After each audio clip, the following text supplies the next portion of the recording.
اللہ وبرکاتہ۔ اللہم ربنا تقبل منا الفاتحہ۔ الحمد للہ الذی لم یلد ولم یولد ولم یکن له کفوا احد، والصلاة والسلام علی نورہ المنیر سیدنا و نبینا و مولانا محمد المصطفیٰ طب القلوب و دوائها وعافیت الابدان و شفائها و نور الابصار و ضیائها و قوت الارواح و غذائها وعلى آلہ و اصحابہ و حبائہ و خدامہ و شہداء محبتہ و اولیاء امتہ و ابنہ الکریم سیدی شیخ عبد القادر غوث العظم الجیلانی اجمعین، اما بعد، فاعوذ باللہ من الشیطان الرجیم، بسم اللہ الرحمن الرحیم۔ وما ارسلناک الا کافۃ للناس بشیرا ونذیرا ولکن الناس لا یعلمون۔ آمنت باللہ صدق اللہ العظیم وبلغنا رسولہ النبی الامین الکریم ونحن علی ذلک لمن الشاہدین والشاکرین والحمد للہ رب العالمین۔ بندہ پروردگارم امت احمد نبی، دوست دار چار یارم تابع اولاد علی، مذہب حنفیہ دارم ملت حضرت خلیل، خاک پائے غوث اعظم زیر سایہ ہر ولی۔ وہ ہر عالم کی رحمت ہیں کسی عالم میں رہ جاتے، وہ ہر عالم کی رحمت ہیں کسی عالم میں رہ جاتے، یہ ان کی مہربانی کہ یہ عالم پسند آیا۔ حضرات گرامی، معزز حاضرین، شہنشین پر کا بڑا احسان اور فضل ہے کہ اس نے آپ کو ہم کو اپنے حبیب صلی اللہ علیہ وآلہ وسلم کی امت میں پیدا فرمایا۔ عزیزان گرامی، اللہ سبحانہ و تعالی نے اپنے بندوں پر بڑا کرم یہ کیا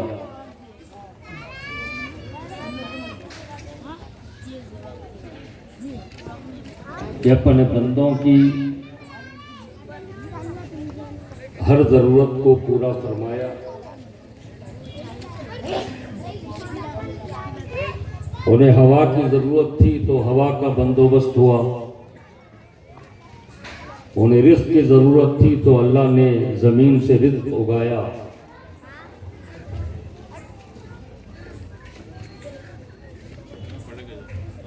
ہر مادی ضرورت کا اس نے لحاظ رکھا۔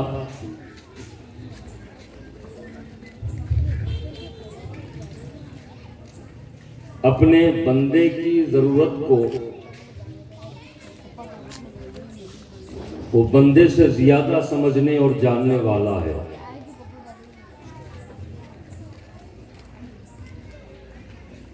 بندے کی ہر ضرورت کو وہ پورا فرماتا ہے اور اس کی عطا و بخشش کے دروازے اس انداز میں کھلے ہوئے ہیں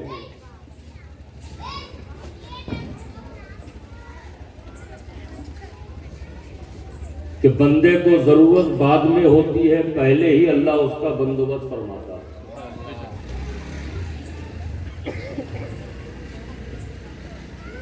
عطا کرنے کے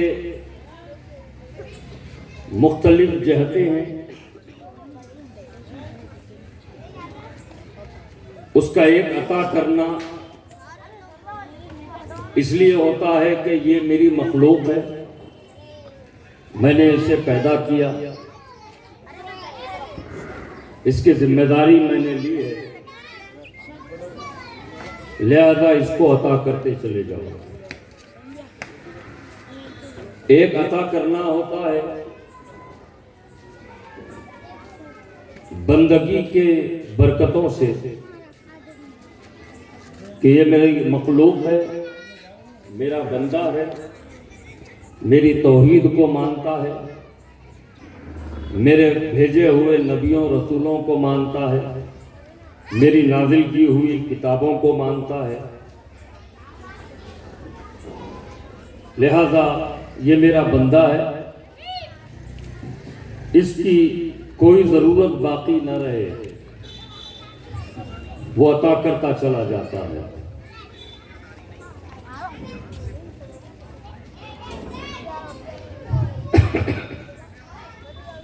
حضرات گرامی، اللہ سبحانہ و تعالیٰ نے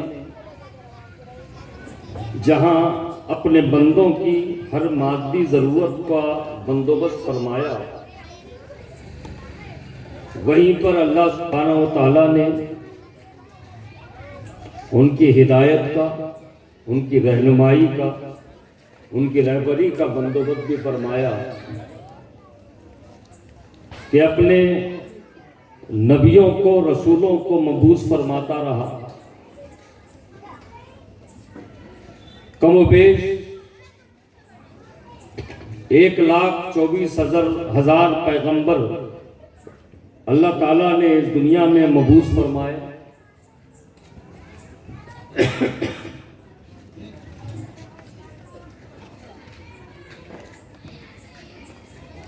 اور روئے زمین کا کوئی حصہ ایسا نہیں ہے جو اپنی محرومی کا رونا روئے کہ ہمیں کوئی پیغمبر نہیں ملا۔ دنیا کے ہر خطے میں اللہ تعالیٰ نے اپنے پیغمبر مبعوث فرمائے،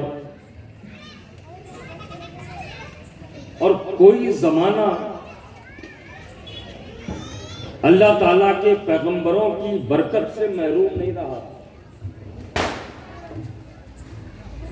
ہر زمانے میں کوئی نہ کوئی پیغمبر، نبی و رسول دنیا میں جلوہ گر رہے۔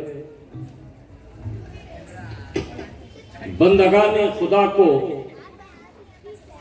خدا سے جوڑے رکھنے کا، تعلق بنائے رکھنے کا کام کیا۔ اللہ تعالیٰ نے اپنے پیغمبروں کو اس انداز میں مبعوث فرمایا کہ بعد وقت زمانہ ایک ہی ہے، علاقے مختلف ہیں، اللہ کے پیغمبر موجود ہیں۔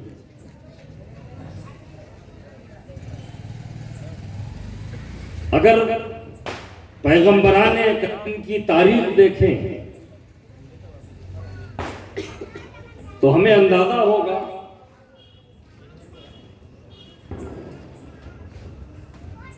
کہ ایک زمانہ ہے والد بھی پیغمبر ہے، بیٹے بھی پیغمبر ہیں۔ جیسے سیدنا ابراہیم علیہ السلام، آپ کے دو بیٹے، آپ پیغمبر، آپ کے دو بیٹے حضرت اسماعیل علیہ السلام پیغمبر، ان کے بھائی اور ایک بیٹے حضرت اسحاق علیہ السلام پیغمبر، پھر اسحاق علیہ السلام کے بیٹے حضرت یعقوب علیہ السلام پیغمبر، پھر حضرت یعقوب علیہ السلام کے بیٹے یوسف علیہ السلام پیغمبر۔ بتانا یہ مقصود ہے کہ اللہ سبحانہ و تعالیٰ نے کسی زمانے کو اپنے پیغمبر کی برکت سے محروم نہیں رکھا، اور کوئی بھی علاقہ اللہ سبحانہ و تعالیٰ کے پیغمبر کی برکت سے محروم نہیں رہا۔ حضرات گرامی، لیکن اللہ تعالیٰ نے ان پیغمبروں کو مبعوث فرمایا، نبی و رسول کو مبعوث فرمایا۔ انداز یہ ہے کہ ایک پیغمبر مبعوث ہو رہے ہیں، ان کے لیے ایک زمانہ متعین کر دیا گیا کہ آپ اس زمانے میں پیغمبر بنا کے بھیجے جا رہے ہو.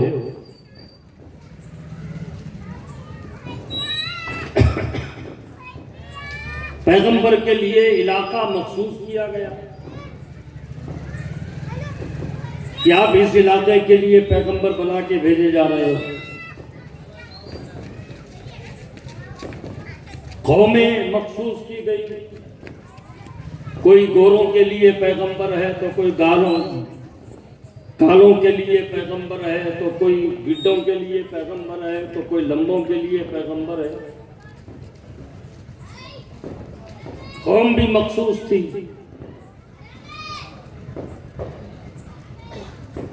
لیکن جب اللہ تعالیٰ نے اپنے محبوب صلی اللہ علیہ وآلہ وسلم کو مبعوث کرنے کا ارادہ فرمایا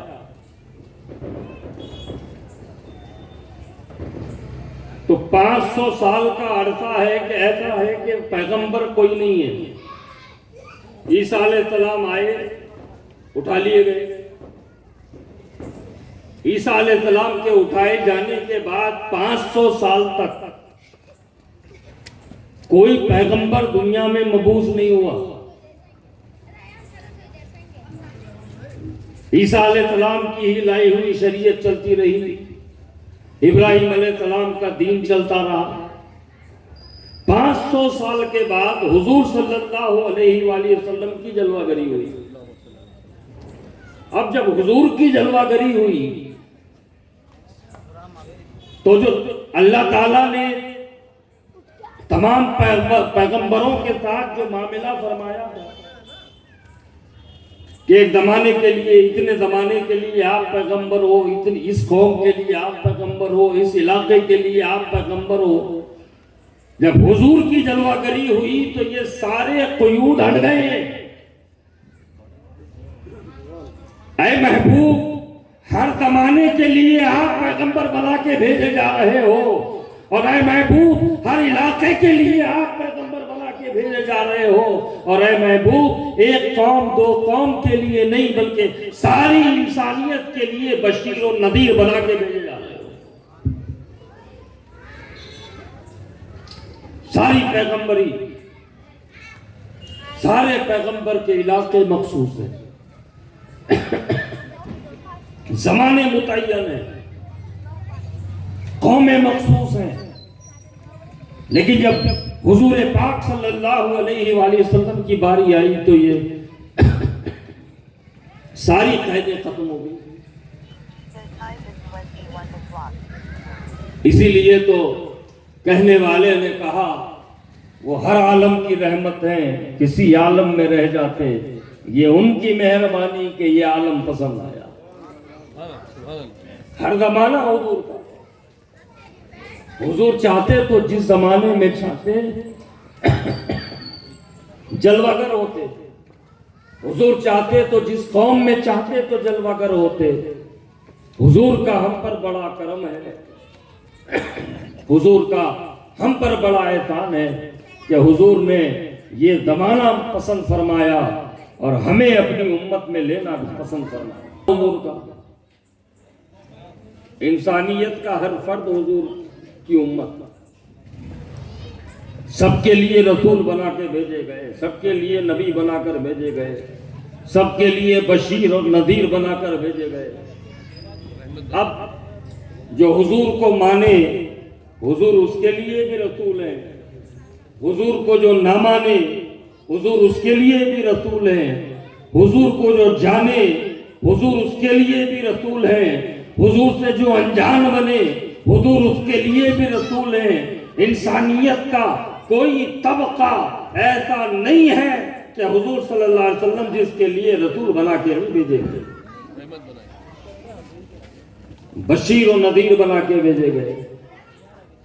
عزیزان گرامی، حضور صلی اللہ علیہ وآلہ وسلم کا زمین پر نام نامی اس میں گرامی محمد ہے صلی اللہ علیہ وسلم، اور آسمانوں میں حضور کا نام احمد رکھا ہوا ہے. اور عزیزان گرامی، ہر مخلوق کے نزدیک حضور پاک صلی اللہ علیہ وآلہ وسلم کا ایک نام ہے، وہ مخلوق حضور کو اس نام سے جانتی ہے۔ جیسے شیر حضور کو جانتا ہے تو عبد الجبار کہتا ہے، چڑیا اگر حضور کو جانتی ہے تو عبد المہیمین کہتی ہے۔ اس طرح ہر مخلوق کے نزدیک حضور کا ایک نام ہے، چاہے وہ درندے ہو، چرندے ہو، پرندے ہو، حضور ہر کسی کے لیے رسول ہے، ہر کسی کے لیے مہربان ہے۔ کیوں نہ ہو، اللہ سبحانہ و تعالیٰ نے جہاں اپنے رب ہونے کا اعلان فرمایا، وہیں جس عالم کا رب اپنے آپ کو اللہ نے فرمایا، اس عالم کے لیے اپنے محبوب کو رحمت فرمایا، بشیر و نذیر بنا کے بھیجا۔ عزیزان گرامی، اللہ تعالیٰ نے اپنے محبوب صلی اللہ علیہ وآلہ وسلم کو نبی بنایا، مگر سید الانبیاء والمرسلین بنایا، رسول بنایا، لیکن امام الانبیاء والمرسلین بنایا۔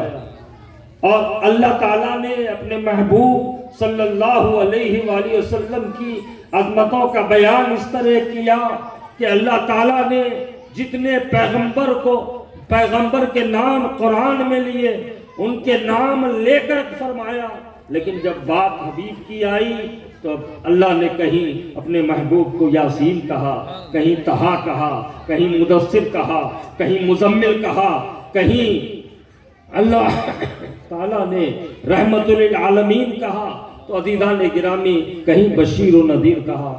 آپ دیکھیں قرآن حکیم سے اپنا تعلق بنایا۔ جب قرآن حکیم ہم کھولتے ہیں تو پہلا ٹائٹل اللہ سبحانہ و تعالیٰ کے 99 نام وہاں لکھے رہتے ہیں، کبھی دیکھنے کی توفیق نہیں ہوتی ہمیں۔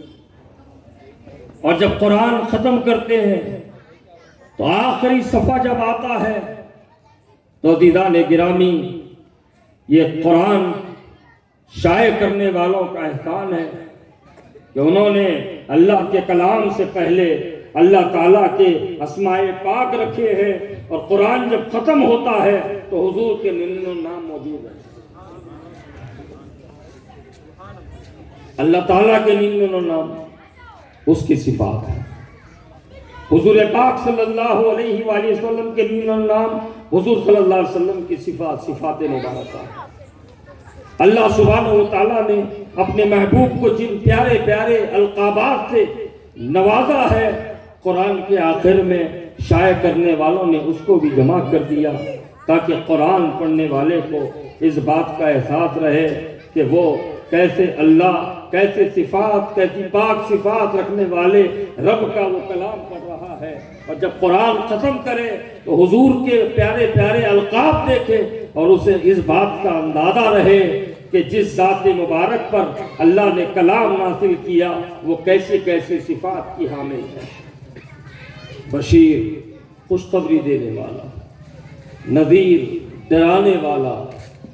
عزیزان گرامی، خوشخبری کس کو دے رہے ہیں؟ وہ جو اللہ کی توحید کو مانتے ہیں، اللہ سبحانہ و تعالیٰ کے شان لم یلد ولم یولد کو مانتے ہیں، اللہ کی یکتائی کو مانتے ہیں، اللہ کی بے نیازی کو مانتے ہیں، ہر چیز کا خالق، ہر چیز کا مالک اپنے رب کو مانتے ہیں، اور رزاق مطلق اپنے رب کو جانتے ہیں۔ حضور ان کو خوشخبری دے رہے ہیں کہ جنت تمہارے لیے ہے، جنت کی رنگینیاں تمہارے لیے ہے، جنت کی نعمتیں تمہارے لیے ہیں۔ اور عزیزان گرامی، اللہ سبحانہ و تعالیٰ نے اپنے محبوب کو نذیر بنا کر بھیجا، ڈر سنانے والا، جو اللہ سے بھاگتے ہیں، جو اللہ کا انکار کرتے ہیں، جو اللہ کی توحید کے بدلے میں شرک کو اختیار کرتے ہیں، اللہ سبحانہ و تعالیٰ کی یکتائی کے بدلے میں تثلیث کا عقیدہ رکھتے ہیں، اللہ سبحانہ و تعالیٰ کو بے نیاز نہیں مانتے، اللہ سبحانہ و تعالیٰ کو رزاق مطلق نہیں مانتے۔ آقا کریم صلی اللہ علیہ وسلم اس کو ڈر سنا رہے ہیں، اس کو ڈر سنا رہے ہیں کہ دیکھ عذاب تیرے لیے ہے، جہنم تیرے لیے ہے، جہنم کی سنگین عذاب تیرے لیے ہے، اور وہ آگ سے بھری ہوئی گھاٹیاں تیرے لیے ہے، تو اپنے آپ کو سدھار لے۔ عزیزان گرامی، حضور پاک صلی اللہ علیہ وآلہ وسلم کو اللہ تعالیٰ نے بشیر بھی بنایا، نذیر بھی بنایا، اور اللہ حضور پاک صلی اللہ علیہ وآلہ وسلم کے جو صفات مبارکہ قرآن کے آخر میں موجود ہے، اس میں قرآن حکیم میں اللہ سبحانہ و تعالیٰ نے اپنے محبوب کو جو پیارے پیارے القاب دیے وہ سب کے سب جمع کیے گئے ہیں۔ اس میں ایک لقب شریف ہے امی۔ عزیزان گرامی، اس کے حوالے سے کچھ باتیں عرض کرتے ہوئے اپنی گفتگو کو میں سمیٹوں گا۔ حضور پاک صلی اللہ علیہ وآلہ وسلم کا ایک لقب ہے امی شریف، لقب شریف ہے امی۔ بعض نادان، خاص طور پہ پڑوسی ملک کے بیہودے اس امی کے الگ الگ اپنی مراد، اپنی پسند کے معنی نکال لیا کرتے ہیں۔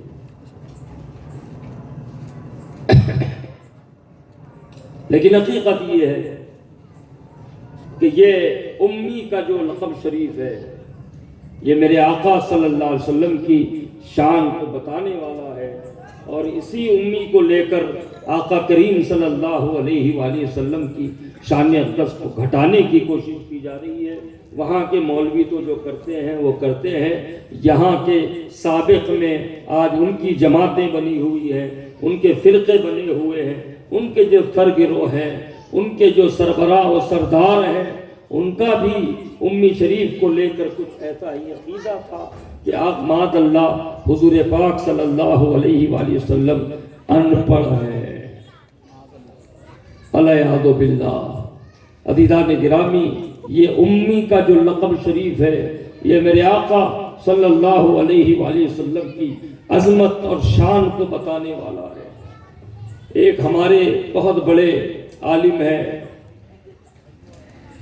جن کی ساری زندگی دفاع اہل سنت، تبلیغ اہل سنت، تحفظ اہل سنت میں گزری، جن کا لقب ہے حکیم الامت، نام ہے علامہ مفتی احمد یار خان صاحب نعیمی رحمۃ اللہ علیہ۔ بہت بڑے عالم گزرے ہیں۔ اللہ تعالیٰ نے آپ کو وہ قوت اور وہ طاقت عطا فرمائی ہے کہ آپ نے ایک کتاب لکھی جال حق، شروع سے لے کے آخر تک جتنے بدعقیدے ہیں ان کی جو بدعقیدگیاں ہیں اور وہ اپنی بدعقیدگی کو لے کر اہل سنت والجماعت پر جو اعتراضات کرتے ہیں، علامہ مفتی احمد یار خان صاحب نعیمی رحمۃ اللہ علیہ نے ان سارے اعتراضات کو بھی نقل کیا، اس کے جوابات بھی دے دیے۔ کتاب جال حق ہے۔ بہت سے لوگ خامخواہ کے دماغ خراب کرتے ہیں، سوال بدل بدل کر سوال کرتے ہیں، بات ایک ہی رہتی ہے مگر انداز سوال کے مختلف رہتے ہیں۔ تو میں ایک کام یہ کرتا ہوں کہ ان کو وہ کتاب اپنے پاس ہے تو تحفے میں دے دیتا ہوں، یا پھر ایک کاغذ پہ لکھ کے دے دیتا ہوں کہ بازار سے آپ ایک کتاب لے لیں، آپ کو ساری کی ساری باتیں سمجھ میں آ جائے گی۔ ربیع الاول شریف کے میلاد پر اعتراض ہے، جہالت میں اس کے جوابات موجود ہیں۔ ربیع الثانی کی 11ویں پہ اعتراض ہے، جہالت میں اس کے جوابات موجود ہیں۔ رمضان شریف میں 8 رکعت تراویح پڑھنے پر جو زور دیا جاتا ہے، 20 رکعت اہل سنت والجماعت کا طریقہ ہے، اس کی وضاحت اس کتاب میں موجود ہے۔ یعنی کوئی مہینہ ایسا نہیں بچا جب بدعقیدے اعتراض کرتے ہوں اور کسی مہینے کو انہوں نے نہیں چھوڑا اس کی وضاحت نہ کی۔ یہ اہل سنت والجماعت کا بہت بڑا کام ہے، بہت بڑا ذخیرہ ہے جہالت۔ وہ علامہ احمد یار خان نعیمی رحمۃ اللہ علیہ لفظ امی کی جب تشریح فرماتے ہیں تو بڑے پیارے نکات آپ بیان کرتے ہیں۔ ایک تو یہ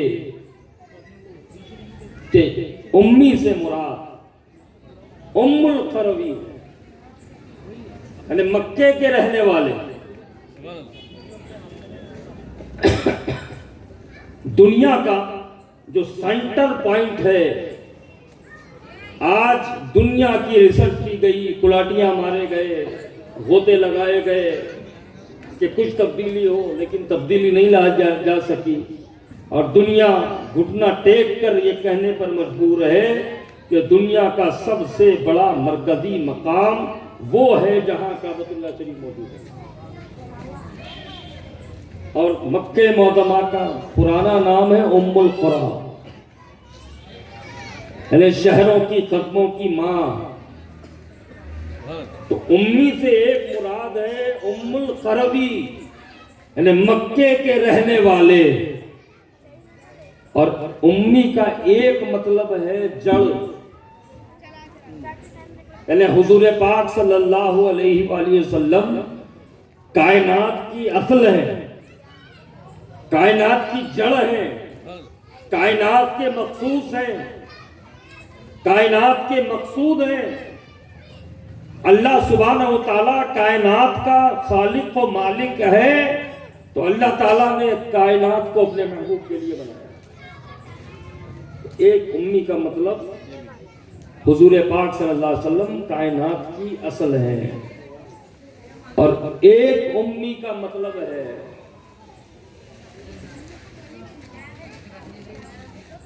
کہ یا رسول اللہ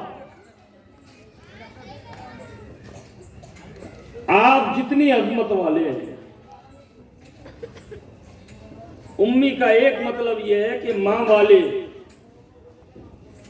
اب مسئلہ یہ ہے کہ ہر انسان ماں والا ہے، یہاں تک کہ حضرت عیسیٰ علیہ السلام بھی ماں والے ہیں، لیکن اللہ سبحانہ و تعالیٰ نے اپنے حبیب کو ماں والا کہا۔ اس کی خاص بات کیا ہے؟ اس کی خاص بات یہ ہے کہ یا رسول اللہ آپ جیسی عظمت والے ہیں، آپ کی اماں جان بھی ویسی ہی عظمتیں رکھتی ہیں۔ آپ بے مثل و بے مثال ہیں، تو آپ کی اماں جان بھی بے مثل و بے مثال ہے۔ آپ شان و مرتبے والے ہیں، تو آپ کی اماں جان بھی شان و مرتبے والی ہے۔ موتی جتنا قیمتی ہوتا ہے، سیٹی بھی اتنا ہی قیمتی ہوا کرتا ہے۔ تو ایک امی اللہ نے فرمایا محبوب کو، اس کا یہ مطلب ہے کہ اے محبوب، اے عظمتوں والی ماں کے بیٹے۔ اور ایک امی کا مطلب ہے کہ اے حبیب، آپ کو ہم نے ماں کے پیٹ سے جیسا پیدا کیا، ساری حیات ظاہری آپ اسی حالت پر رہے، مطلب نہ کسی سے پڑھا، نہ کسی سے لکھنا سیکھا۔ محبوب، آپ کو کون کیا پڑھنا سکھائے؟ آپ کو کون لکھنا سکھائے؟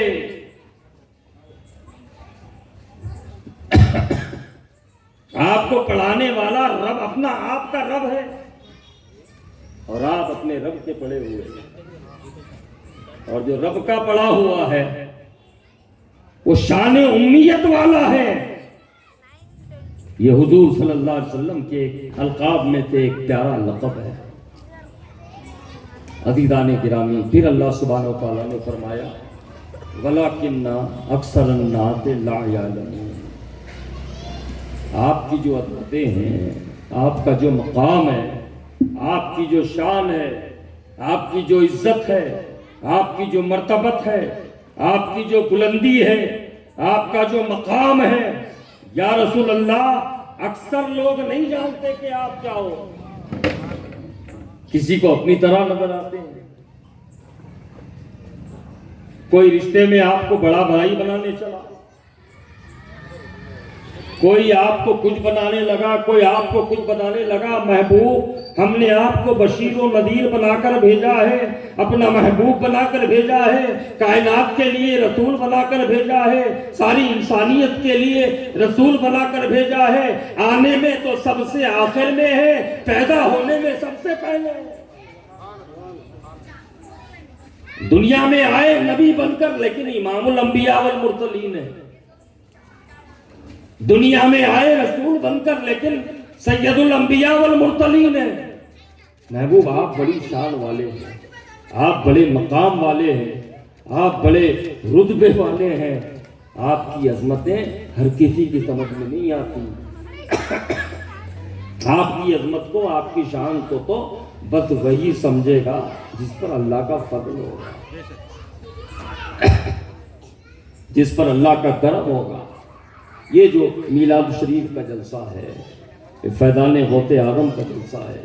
ان جلسوں کا مقصد کیا ہے؟ مقصد یہی ہے کہ اپنے آقا کی عظمت سے ہم اپنوں کو واقف کروائیں، غیروں کو واقف کروائیں، اور یہ بتائیں کہ کس ذات مبارک کا آپ میلاد منا رہے ہو، کس ذات گرامی کی عظمتوں کے ڈنکے بجا رہے ہو، کیسی شان والی وہ ذات ہے، کیسی بلند مرتبہ وہ ذات ہے کہ اللہ سبحانہ و تعالیٰ نے کائنات کو جن کے صدقے میں بنایا۔ حضرت سیدنا جابر رضی اللہ تعالیٰ عنہ، انا للہ و انا الیہ، عرض کرتے ہیں یا رسول اللہ نے سب سے پہلے کس چیز کو بنایا؟ آقا اے جابر، اللہ تعالیٰ نے سب سے پہلے تیرے نبی کے نور کو بنایا، اور تیرے نبی کے نور سے ہر چیز کو بنایا۔ ایسے عظمت والے آقا کے میلاد میں ہم آئے ہیں، اور اس جلسے کا ایک اور عنوان ہے فیضان سیدنا غوث اعظم رضی اللہ تعالیٰ عنہ۔ عزیزان گرامی، اللہ سبحانہ و تعالیٰ نے تمام امتوں میں جو رسول مبعوث فرمائے، ان سب کا سید و سردار اپنے محبوب صلی اللہ علیہ وآلہ وسلم کو بنایا، اور روئے زمین پر جتنے اولیاء آئے ان سب کا سید و سردار سلطان الاولیاء سرکار غوث الاعظم کو بنایا۔ حضور پاک صلی اللہ علیہ وآلہ وسلم کا یہ شایان شان شہزادہ نام عبد القادر، دنیا محی الدین پکارے، جو منصب غوثیت کبریٰ پر فائز، اللہ سبحانہ و تعالیٰ کی ایسی محبوب ہستی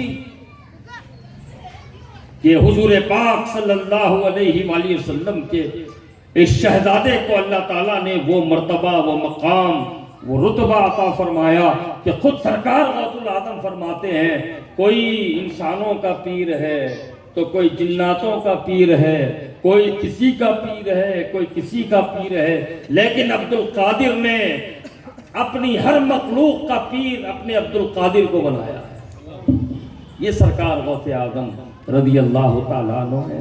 عزیزان گرامی، سرکار غوث پاک کے حوالے سے بس میں اتنا عرض، پاک کی ذات تو ذات ہے، سرکار غوث پاک کے نام میں بھی اللہ نے کیسی برکتیں رکھی ہیں، اور آج ہم آپ کے نام نامی اس میں گرامی کا جھنڈا اپنے گھروں پر لگاتے ہیں اور اپنے گھروں میں 11ویں کی نیاد کرتے ہیں۔ عزیزان گرامی، اس کی ساری برکتیں آپ کو ایک واقعے سے سمجھ میں آ جائے گی کہ سرکار غوث پاک رضی اللہ تعالیٰ عنہ کی خدمت میں ایک نوجوان روتا ہوا حاضر ہوا۔ سرکار غوث پاک نے پوچھا کیا بات ہے، کس بات نے تجھے رلایا؟ تو سرکار غوث پاک کی خدمت میں عرض کرنے لگا، اے شیخ عبد القادر، کچھ دن پہلے میرے والد کا انتقال ہوا، اور کل رات وہ میرے خواب میں آئے تو وہ زندگی میں بڑے گنہگار تھے، اور وہ میں نے ان کو خواب میں دیکھا بڑے سخت عذاب میں مبتلا ہیں۔ میں چونکہ میرے والد ہیں، میں رونے لگا، گھبرا گیا، پریشان ہو گیا، اور عرض کیا ابا یہ عذاب کبھی ختم ہوگا یا نہیں ہوگا؟ تو میرے والد نے فرمایا بیٹا اگر عبد القادر چاہیں تو یہ عذاب دور ہو سکتا ہے۔ یا شیخ میں آپ کی خدمت میں حاضر ہوا ہوں، اب میرے والد کے لیے کچھ کیجئے۔ سرکار غوث پاک نے دریافت فرمایا کہ اے نوجوان یہ بتا کیا تیرا باپ ہمارا مرید تھا؟ اس نے کہا نہیں حضور۔ کیا تیرے باپ نے کبھی ہمارے پیچھے نماز ادا کی ہے؟ اس نے کہا نہیں حضور۔ کیا تیرے باپ نے کبھی ہماری خانقاہ میں ہمارے مجلس وعظ میں شرکت کی ہے؟ اس نے کہا نہیں حضور۔ تو سرکار غوث پاک نے فرمایا کیا ہماری خانقاہ کی سڑک سے وہ گزرا تھا؟ اس نے کہا نہیں حضور، اگر وہ آپ کے خانقاہ والے راستے سے ایک بار گزر جاتے تو آج ان کی یہ حالت نہیں ہوتی۔ سرکار غوث پاک نے فرمایا اچھا ہمیں ایک بات بتا دے، کیا تیرا باپ اپنی زندگی میں ہمارے نام سے واقف تھا؟ تو نوجوان نے کہا یا شیخ، آپ کے والد، میرے والد آپ کے نام نامی اس میں گرامی تھے، واقف تھے۔ سرکار غوث پاک نے فرمایا جا، اللہ تعالیٰ نے اس پر سے عذاب کو اٹھا لیا۔ یہ سرکار غوث اعظم ہے کہ جاننے والوں پر سے عذاب اٹھا لیا جاتا ہے۔ عزیزان گرامی، ماننے والے کہاں عذاب میں مبتلا ہوں گے، ماننے والے کہاں پریشانیوں میں گرفتار ہوں گے، ماننے والے کہاں مصیبتوں میں گرفتار ہوں گے۔